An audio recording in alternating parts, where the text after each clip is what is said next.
안녕하세요. 반갑습니다. 저는 인문학 작가 안용태라고 하고요. 오늘은 너무 재밌어서 잠못 드는 미술 이야기 중에서 매너리즘 미술에 대해서 간단하게 한번 이야기해 볼까 합니다. 매너리즘 미술이라고 하는 거는 아마 처음 들어보신 분들도 굉장히 많을 거라고 생각을 합니다. 매너리즘이라고도 표현하고 마네아리즘이라고 하는 표현을 쓰기도 하는데 굉장히 좀 독특한 형태의 어떤 그림을 보여주고 있고요. 특히 그 엘 그레코의 그림 같은 경우에는 훗날에 그 피카소한테도 많은 영향을 주게 되는 그러한 특징을 좀 가지고 있거든요.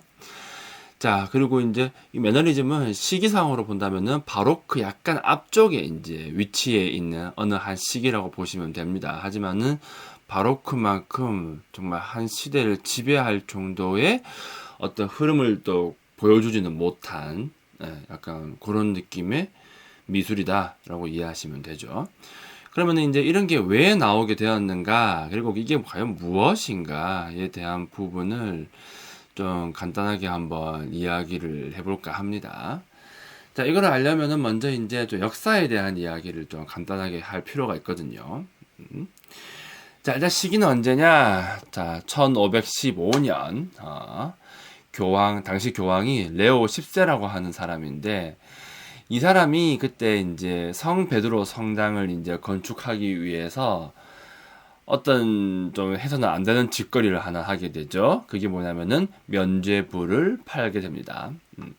자, 이제 이 문제가 되는 면죄부라고 하는 게 나오게 되죠. 제가 보통 그 니체 설명할 때 면죄부 이야기를 좀 간간히 하잖아요. 그죠? 교회가 이제 면죄부를 팔면서 되게 좀 재밌는 이야기를 하게 되는데 이게 뭐냐면 면죄부를 구입한 사람만이 구원받을 수 있고 면죄부를 구입하지 않은 사람은 구원받을 수 없다. 그럼 어떻게 되느냐? 무조건 지옥으로 떨어진다라고 이야기를 하게 되고 심지어 이미 죽은 사람도 면죄부를 사게 되면은 지옥에서 이제 끄집어내 가지고 구원해서 이제 천국으로 올려 보내줄 수 있다라는 식의 그런 식의 이제 개소리를 하는 거죠. 자, 그러면 당시에 이 면죄부 이야기를 들은 사람의 입장에서 한번 생각을 해보자고 하는 거예요. 사실 이 교회라고 하는 것은, 믿음이 제일 중요하고, 그 다음에 이 교회가 이야기하는 사랑이라고 하는 가치관이 중요할 수밖에 없거든요. 그러니까 믿음이 전제가 되고 그 다음에 가치를 이제 실현하는 어떤 윤리적 요소로서 작동을 하게 된다라고 보시면 되고 이 모든 걸 갖다가 시행하는 이유가 무엇이냐면은 약속 때문에 그런 거예요. 그 약속은 무엇이냐? 에덴으로 돌아갈 수 있다라고 하는 약속이 된다라고 하는 거지. 우리는 그걸 보고 이제 구원이라고 하는 표현을 쓰게 되는데 이 문제가 이 구원이 굉장히 중요한 요소가 되는 종교인데 너는 돈이 없고 면죄부를 살 수 없으면 구원받을 수 없을 것이다. 나는 너를 구원해 주지 않을 것이다. 라는 식의 이야기를 하게 된다는 거죠. 그러면 그 이야기를 들은 사람은 과연 그 앞에서 어떤 느낌을 받게 될까? 여기 사실 제일 포인트예요. 그래서 우리가 면죄부를 이야기할 때 단순하게 어떤 교회의 타락을 살펴보는 것도 중요하겠지만 더 중요한 거는 그 상황 아래에서 그 말을 들었을 때 느꼈을 일반 사람들의 어떤 절망감? 그거를 좀 더 잘 이해하는 게 중요하다.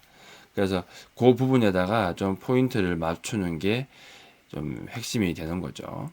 자, 그렇기 때문에 당시에는 이제 너무 많은 사람들이 그 면죄부라고 하는 거 앞에서 이제 어떤 큰 절망감을 느끼게 되고 이게 이제 많은 문제를 가져오게 되죠. 그러니까 너는 절대로 구원받을 수 없다. 이 말을 해버린 거니까요. 자, 그러니 자연스럽게 그 다음의 문제로 이어지게 되는 거예요. 자, 이게 너무 많은 이제 사람들에게 혼란을 주게 되고 절망감을 주게 되니까 그래서 이제 이 교회가 좀 문제가 있다라는 식의 사고 방식이 생기게 되고 그때 이제 종교 개혁이라고 하는 게 터지게 되죠.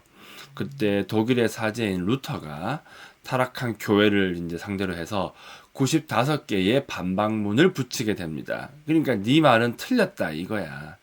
이렇게 하면서 종교 개혁이 시작이 됩니다.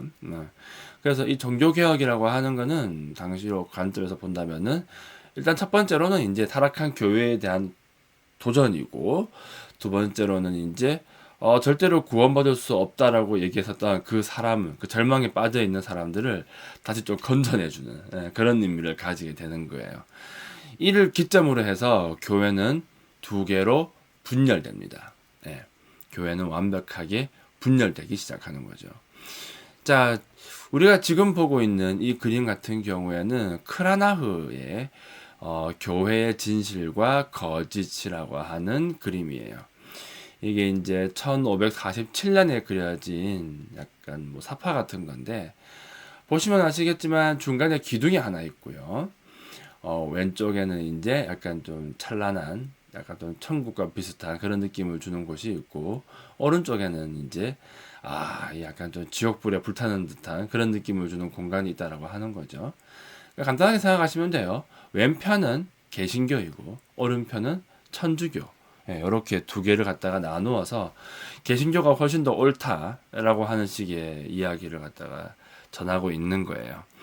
그러니까 당시에는 이제 이렇게 교회가 두 개로 분열되어 가지고 요 부분에 관련되어 있는 어떤 극심한 대립상이 좀 심했던 시기다. 이렇게 이해를 하시면 됩니다. 큰 무리가 없죠. 오죽하면 이제 종교 전쟁까지 벌어지는 그 지경까지 가게 되니까요. 자, 근데 우리가 뭐 종교 전쟁까지 볼 거는 아니고, 우리가 어차피 뭐 역사를 하는 건 아니기 때문에 일단은 이제 이 미술사 안에서만 한번 이야기를 해보자고 한다면, 그러면 당시에 루터가 어떤 이야기를 했는가, 이걸 좀 봐야 되겠죠.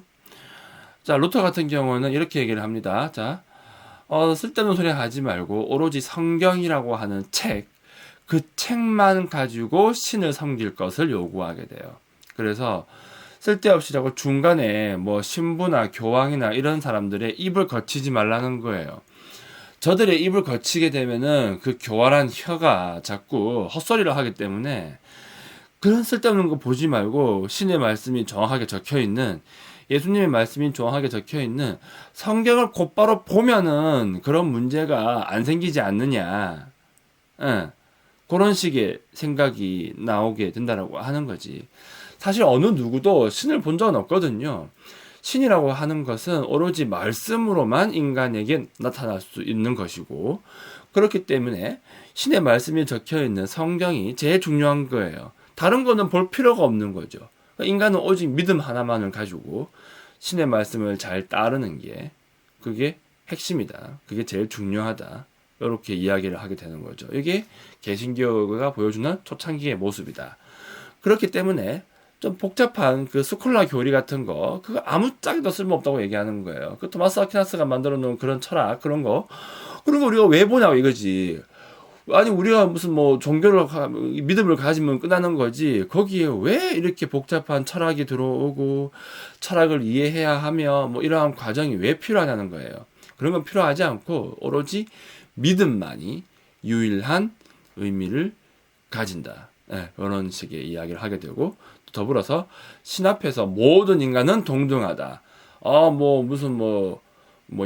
귀족의 피는 파랗고 뭐 서민의 피는 빨간색, 뭐 이런 식의 이제 헛소리 하지 말라는 거예요. 어떤 위계 질서도 없고, 또 사제를 통해서 뭐 고해 성사 같은 거를 할 필요도 없다라고 이야기를 하게 되죠. 이게 바로 루터가 초창기에 보여주는 기본적인 관점이에요. 얼른 보면은 되게 좋아 보이는데요. 이게 또 역사를 좀 아시는 분들은 좀 기억을 하실 텐데, 이 초창기에 이제 종교개혁이 터지고 난 그 다음에 뭐 루터나 칼뱅의 이 개신교는 아주 약간 좀 인간의 어떤 뭐 본성이나 이런 부분을 약간 좀 많이 억압하는 그러한 방향으로 흘러가게 되죠. 뭐 예를 들면 뭐 술 먹으면 사형 뭐 이런 식이니까. 왜 그러냐면은 당시에 이제 기존 교회 같은 경우에는 토마스 아퀴나스의 철학을 근간에 둔 교리가 이제 교회 전반을 갖다가 지배하고 있었다. 이렇게 이해를 하시면 돼요. 그게 무슨 말일까, 그게? 그게 무슨 말이냐면은, 토마스 아퀴나스의 교리 같은 경우에는 기본적으로 그 아리스토텔레스의 영향 아래에서 발전하게 되는 측면이 있거든요. 그래서 어떤 철저한 어떤 이원론 그런 거하고 어떤 뭐 현실에 대한 부정, 인간의 어떤 욕구, 욕망, 뭐 감정이라든지 이런 부분에 대한 것을 갖다가 약간 좀 옹호하는 듯한 그러한 모습을 굉장히 많이 보여주게 됩니다. 그리고 그러한 어떤 약간의 어떤 좀 자유분방함 속에서 이 종교가 이제 조금씩 형성되게 되는데 새로 형성된 이 개신교 같은 경우에는 그러한 측면을 인정하고 싶지 않았던 거예요. 그렇기 때문에 쓸데없는 이제 교리 얘기하지 말고 철저하게 말씀으로만 돌아가게 되고 다시 옛날로 또 돌아가는 약간 좀 원리주의적인 요소를 많이 보여주게 돼요. 그렇기 때문에 약간 조금 뭐라고 해야 될까 종교의 모습이 굉장히 좀 폭력적인 모습으로 많이 드러나게 되죠. 그래서 언뜻 보면은 되게 좋은 일처럼 보이는데 막상 또 그 개신교 지역 내에서 살아가는 사람들은 와 또 약간 좀 살벌한 좀 공포 정치가 펼쳐지는 뭐 그러한 현상까지 생기게 돼요. 그러니까 간단하게 생각하시면 돼요. 토마스 아퀴나스가 이야기한 모든 것들을 부정하겠다 이거예요. 정확하게는. 예. 그러니까 스콜라 교리 같은 것들도 부정할 수밖에 없는 그러한 특징을 가지게 된다고 하는 거죠. 그러면 자연스럽게 루터는 예술에 대해서도 좀 부정적인 관점을 보였을 것 같은데 일단은 뭐라고 말은 안 했어요. 이 사람이. 그런 부분에 대해서. 하지만은 또 좋게 바라볼 수는 없기는 해요. 왜냐면 이 교회라고 하는 게 한번 잘 생각해 볼 필요가 있어요. 자, 교회 건물이 있잖아. 아시다시피 당시에 로마네스크 양식의 교회나 고딕 양식의 교회나 굉장히 큽니다. 아주 거대한 형태의 건축물이 있는 것이고 그 건축물을 갖다가 만들고 그 건축물을 장식하기 위해서 면죄부를 팔았단 말이에요.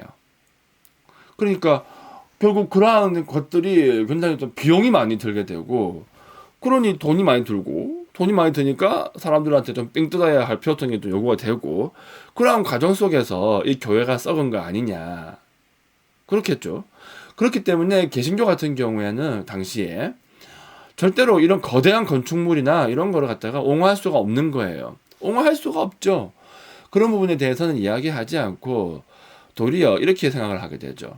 우리가 성경책 하나 들고 모여 있으면 그 장소가 바로 교회가 된다라고 하는 식의 사고방식을 가지게 됩니다. 그래서 그 개신교 같은 경우에는 지금도 왜 그 돌아다니면서 막 예배 보고 하는 그런 거 있잖아요. 그게 바로 이제 우리가 모여 있는 이 장소가 바로 교회이다라고 하는 그러한 관념이 아직도 잘 남아 있는 그러한 행위라고 보시면 되는 거죠. 자, 하지만은 일단은 뭐라고 하진 않았어요. 뭐라고 하진 않았다라고 하는 거. 그게 핵심이긴 하지만은 이 사람의 어떤 생각이나 이 종교개혁이 터지게 된 이유를 본다고 한다면은 결코 어떤 뭐 거대한 건축물이나 뭐 값비싼 뭐 그림이나 이런 부분에 대해서는 좀 긍정적인 태도를 보일 수 없는 거는 분명한 사실이긴 해요. 자, 그러면은 이 루터의 영향을 받은 화가들이 있을까? 예, 꽤나 많습니다. 일단 첫 번째 뒤러라는 사람이 있고 다음에 두 번째로는 루카스 크라나흐라는 사람이 있는 거죠. 우리가 방금 전에 본 그 교회의 진실과 거짓이라는 그게 이제 크라나흐라는 사람이 그린 작품이 되는 것이고 뒤러에 대해서는 좀 따로 빼가지고 따로 한번 이야기를 해볼까 합니다. 자, 아무튼 뭐 뒤러나 크라나흐나 이런 사람들은 루터하고 좀 가깝게 지낸 좀 친분 관계가 있는 그런 사이였고 특히 크라나흐 같은 경우에는 그 루터의 생각을 옹호하는 이런 식의 그림을 굉장히 많이 그렸던 거예요. 그래서 이제 개신교가 옳고 그 천주교는 약간 좀 썩었다. 그러니까 교황은 정말 썩어 빠진 인물이다라고 하는 식의 생각이 이 진실과 거짓 속에 들어가 있는 거고 이것 말고도 또 굉장히 많은 그림을 남긴 사람이다. 그렇게 이해를 하셔도 큰 무리는 없죠. 그러하답니다. 자, 아무튼 자, 그래서 이제 이 16세기라고 하는 시기는 이 교회가 두 개로 이제 분열되면서 엄청난 불안과 혼란, 뭐 한마디로 얘기하자면은 개판인 거야. 그러니까 신교도와 구교도 이 사이에 이제 전쟁이 엄청나게 많이 이제 생기게 되고 뭐 좀 참혹했죠. 한마디로 얘기하자면 그놈의 교회 때문에. 그러면 교회가 이런 식으로 이제 두 개로 분열되게 되면은 자연스럽게 어떤 일이 벌어질까요? 교회의 권력은 더 약화되기 시작하는 거예요. 이미 많이 약화되어 있었는데 더 심하게 약화되기 시작하게 되고 그 틈을 타가지고 왕권이 강화되는 현상이 생기게 되죠. 요 타이밍을 해가지고 이 절대 왕정이 등장하게 되는 나름의 어떤 계기가 되기도 해요, 이게.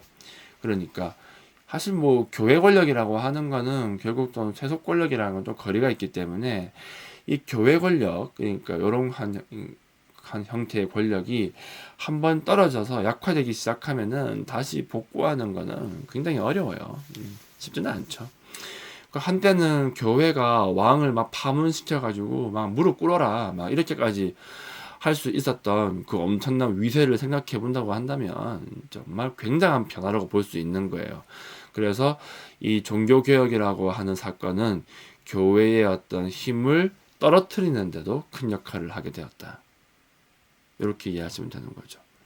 그럼 이러한 상황 아래에서 새로운 예술 양식이 등장하는 거는 당연한 거예요, 이거는. 너무나도. 그러면 제일 처음에는 이제 어떻게 이제 변화가 생기느냐. 일단 첫 번째, 르네상스 미술에 대한 반발이 생기기 시작해요. 아, 이제 다빈치, 미켈란젤로, 라파엘로 지겹다 이거지. 언제까지는 그런 거 그래야 되는데? 라고 하는 식의 생각들. 그런 게 또 나오게 되고. 그래서 이제 르네상스 미술을 이제 또 그만하면 안 되냐라고 하는 식의 태도가 나오기 시작해요. 그 태도가 정말 잘 드러나는 게 우리가 오늘 배울 그 매너리즘 미술이다. 그럼 도대체 당시에 뭐 어땠길래 그런 건가? 내가 그림을 하나 보여드릴 건데.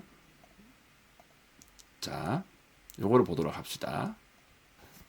자, 이거 같은 경우에는 제목이 레다와 백조라고 하는 그림이에요. 체사레 다 세스토라네가 그린 거죠. 다빈치의 제자였는데요. 이게 이제 원래는 다빈치가 그려놓은 원작이 있는 작품인데 다빈치의 원작은 사라지고 없고 현재 이 모작만 남아 있는 상태예요. 그래서 그냥 똑같이 이제 베껴 그린 그림이다. 요렇게 이해를 하시면 돼요. 그냥 똑같이 베낀 그림이에요, 요거. 그러면 왜 이러한 쓰다떼기 없이 똑같이 베끼는 그림을 그렸느냐? 자, 그 당시의 어떤 분위기를 이해해 보면 되는 거예요. 자, 당시에 도대체 어떠한 생각을 가지고 있었는가? 그 부분을 한번 살펴보자면은 일단은 이 르네상스의 어떤 기본적인 양식이라고 하는 거, 특히 그 다빈치의 생각, 다빈치가 이 원근법이라고 하는 걸 만들면서 그리고 이 명암이라고 하는 걸 활용해 가지고 현실을 갖다가 그대로 재현할 수 있는 한 방법을 제시하게 되죠. 그죠? 그리고 라파엘로 같은 경우에는 회화를 많이 그리면서 나름의 어떤 양식을 갖다가 약간 좀 뭐라고 해야 될까? 좀 체계화 시키게 돼요. 자, 이렇게 되고 이 르네상스에서 만들어낸 이 양식적 좀 형식적인 양식은 거의 뭐 유럽의 어떤 회화사 전체를 지배한다라고까지 봐도 무방할 정도죠. 핵심은 하나예요. 자, 이 그림이라고 하는 거는 기본적으로 재현이 제일 중요해요.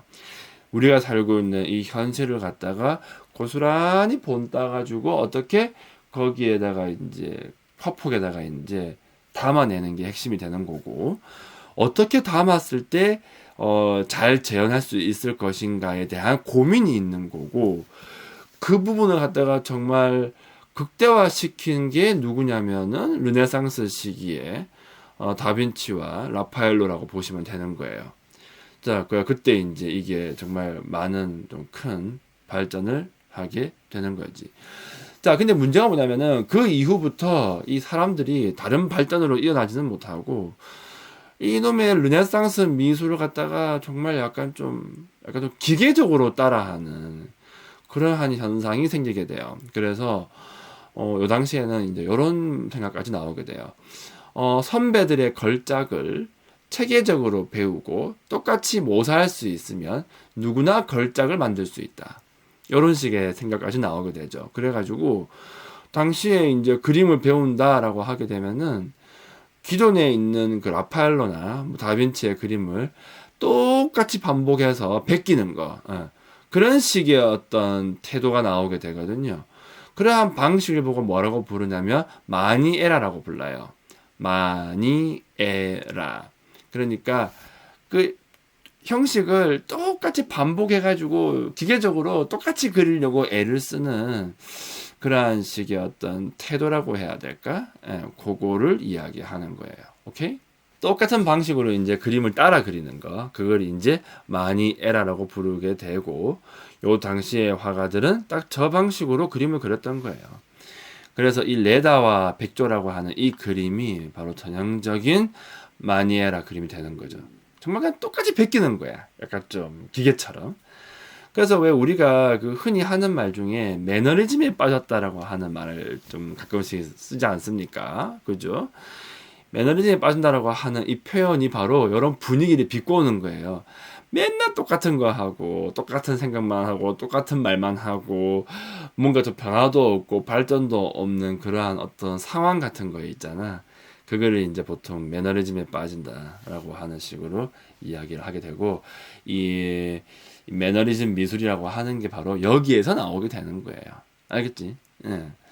자, 그러면은 똑같이 베끼는 그림을 갖다가 매너리즘 미술이라고 부르니까 그러면은 우리가 똑같이 베낀 그림을 굳이 봐야 할 필요가 있느냐? 그럴 필요는 없지. 이 용어를 좀 정확하게 이해할 필요가 있어.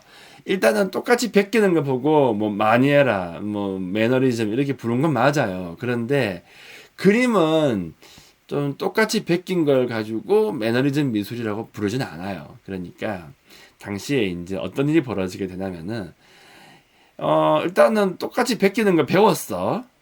배웠다고. 배우긴 배웠는데 어느 순간부터 이제 몇몇 화가들이 그게 이제 조금 진절머리 나는 거야. 좀 짜증나기도 하고 세상은 이미 변해 있고 막 무슨 뭐 종교개혁 터지고 뭐 난리 구신 세상인데 그러한 세상 아래에서 내가 맨날마다 똑같은 거 하고 똑같은 거 하고 종교도 변하는 세상인데 내가 맨날마다 옛날 그림을 갖다가 똑같이 반복해야 할 이유가 있는가 그런 식의 생각이 머릿속에 떠오르게 된 거죠. 그래서 몇몇 화가들이 변화를 꾀하기 시작해요. 좀 다른 방식으로 그리려고 하는 거죠. 그러니까 이때 좀 다른 방식으로 그렸던 그림들, 그거를 매너리즘 미술이라고 부르는 거예요. 그러니까 정확히 이해를 해야 돼. 일단은 매너리즘 자체는 마니에라라고 해가지고 똑같이 그리는 거, 기계처럼 뺏기는 거, 그걸 마니에라고 부르기는 하는데, 근데 이제 그런 거 똑같이 뺏기는 그림을 매너리즘 미술로 보지는 않고, 그러한 상황 아래에서 좀 자신만의 독특한 방식으로 그림을 그리려고 하는 일련의 무리의 사람들이 등장하게 되고, 그러니까 이 사람들도 그냥 퉁쳐가지고 그냥 매너리즘 미술이다라고 부르게 되는 거예요. 그래서 매너리즘의 기본적인 뜻은 똑같이 반복한다이지만은 그 매너리즘 미술 안에 있는 그림들은 결코 그런 그림이 아니라고 하는 거지. 예, 요걸 좀 잘 이해해야 되고. 그럼 뭐 도대체 어떤 것들이 나왔느냐 몇 개만 볼 건데 일단 요런 게 나왔었죠. 이건 뭘까? 요거는 이제 그 폰토르모라고 하는 사람이 그린 그림인데 굉장히 또 독특하죠. 그러니까 이 매너리즘 화가들의 기본적인 특징이 뭐냐면은 일단은 르네상스 당시의 화가들, 뭐 라파엘로나 다빈치가 중시했었던 구도, 조화, 균형 이런 걸 갖다가 다 무너뜨리는 거예요. 다 무너뜨리는 거지. 그래서 그림 자체가 좀 조화롭지가 않아. 굉장히 좀 인위적이고 약간 좀 부자연스럽고 구성이 좀 복잡하고 좀 비율이 좀 왜곡돼 있고 좀 불안감이 약간 느껴지기도 하는 그러한 특징을 가지고 있죠. 자, 그래가지고 이 폰토르모의 요 그림 같은 경우에는 이게 이제 제목이 뭐냐면은 십자가에서 내려진 예수라고 하는 그림이에요. 자, 요거를 한번 자세하게 한번 보도록 합시다. 굉장히 좀 화사한 느낌이 좀 많이 들지? 약간 좀 파스텔 느낌이 좀 들기도 하고, 색깔이 좀 다채롭다는 느낌이 많이 들기도 하고요. 그죠? 그리고 뭐 원근법이나 그런 거는 뭐 아예 안 들어가 있죠. 안 들어가 있고. 그리고 좀 전반적으로 봤을 때 좀 몽환적인 느낌이 많이 들어요. 그래서 이 폰토르모라고 하는 사람이 이렇게 화려한 좀 다채로운 색상을 쓴 이유가 무엇이냐면은 어떤 그림 자체에다가 좀 특유의 어떤 몽환적인 느낌을 부여하기 위해서가 있고, 두 번째 이유는 좀 시선을 분산시키기 위함도 좀 있어요. 그러니까 이 그림을 딱 보게 되면은 이 그림을 보는 순간 내 시선이 어떤 식으로 움직이는가를 한번 의식적으로 한번 생각을 해보라는 거지. 요거를 좀 의식해서 보게 되면은 어느 한 부분에 내 시선이 딱 꽂혀가지고 고정되어 있지가 않다는 거를 바로 발견할 수 있게 되죠. 눈동자가 왔다 갔다 한다?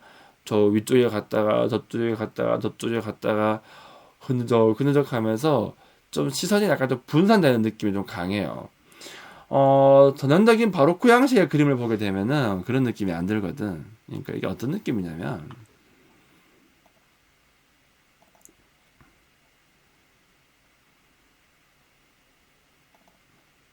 어디 있냐? 좋아. 내가 바로크 양식의 그림을 하나 보여줄 테니까 이걸 한번 봐봐요.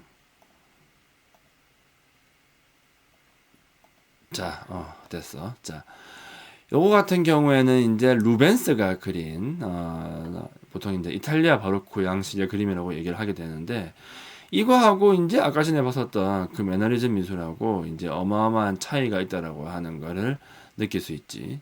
자, 어떤 부분에서 차이가 있을까? 간단해요. 자, 이거 이제 시선을 보면 되는 거야. 이 바로크 양식의 그림을 딱 보는 순간 시선이 어떻게 보입니까? 어딘가 한 군데 딱 꽂히는 걸 알 수 있죠.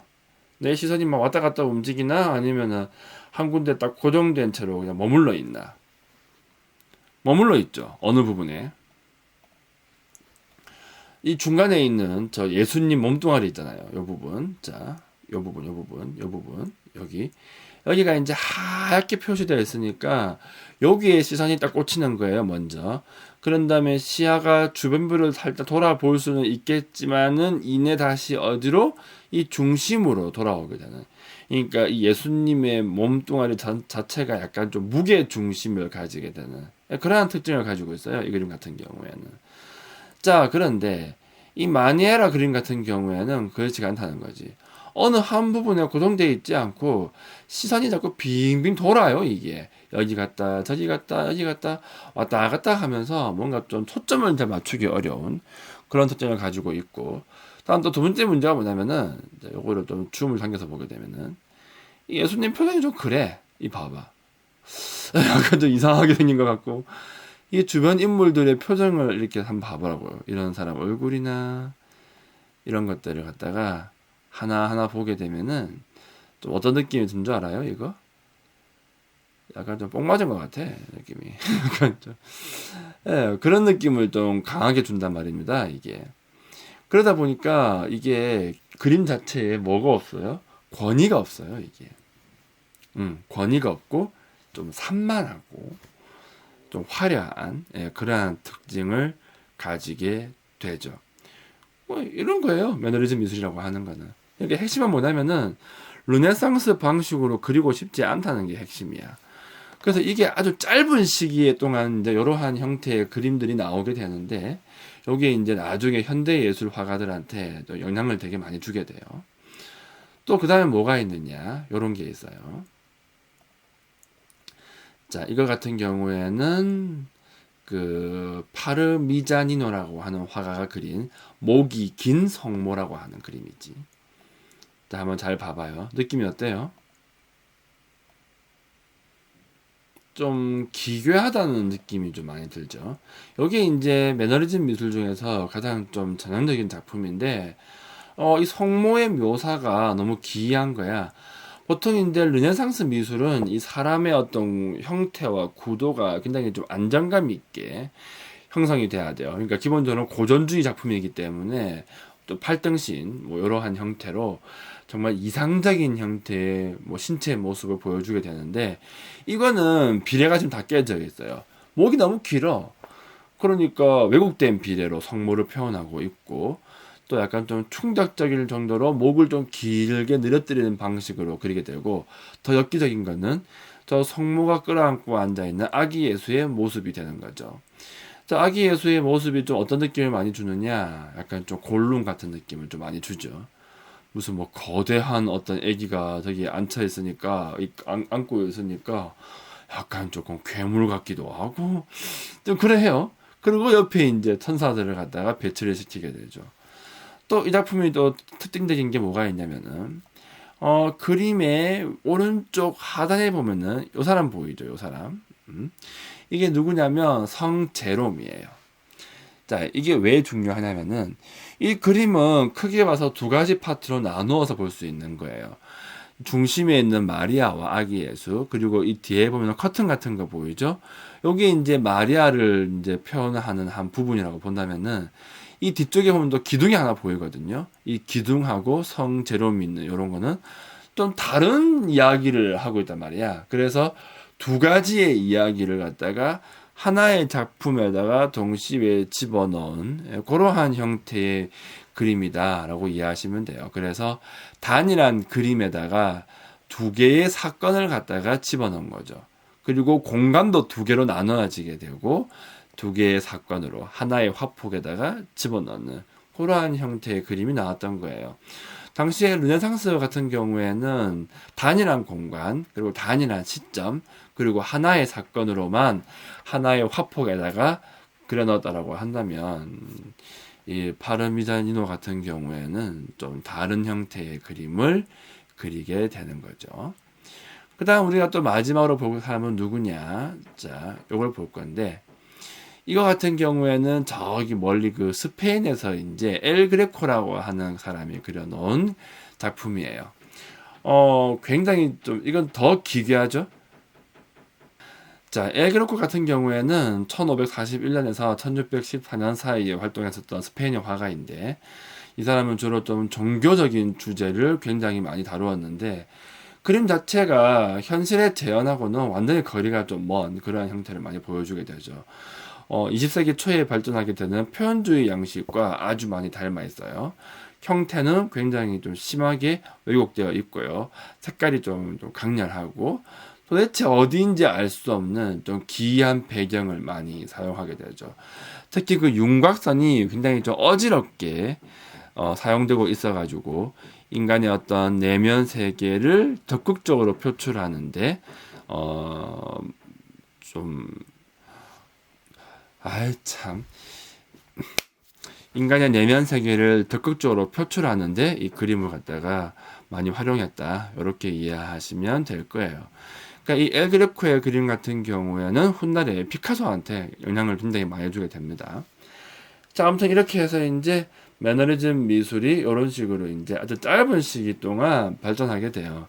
그러니까 우리는 오늘 이제 이 매너리즘 미술이 나오게 된 배경과, 그리고 이것들을 대표하게 되는 폰토르모, 그리고 파르미자니노, 그리고 엘 그레코라고 하는 화가의 그림을 정말로 간단하게 한번 확인을 해봤어요. 그래서 이러한 형태의 좀 특이한 화풍이 아주 짧은 시기 동안 잠깐 동안 나왔다라고 하는 거, 한 번 더 정리를 해보자고 한다면은, 르네상스 미술을 똑같이 복제하듯이 그리는 그 마니에라라고 하는 이러한 기존의 태도에서 벗어나고자 하는 몇몇의 화가들이 있었다라고 하는 사실, 이 사람들을 갖다가 뭐라 부른다? 매너리즘 미술이라고 부른다라고 하는 거. 그래서 매너리즘이라고 하는 거는 기본적으로 똑같이 반복한다라고 하는 그러한 의미를 가지게 되지만은, 매너리즘 미술 자체는 똑같이 그리는 그림들을 보지 않고 그 안에서 변화를 추구한 사람들의 화풍을 이제 보여주게 된다라고 하는 거. 이러한 측면으로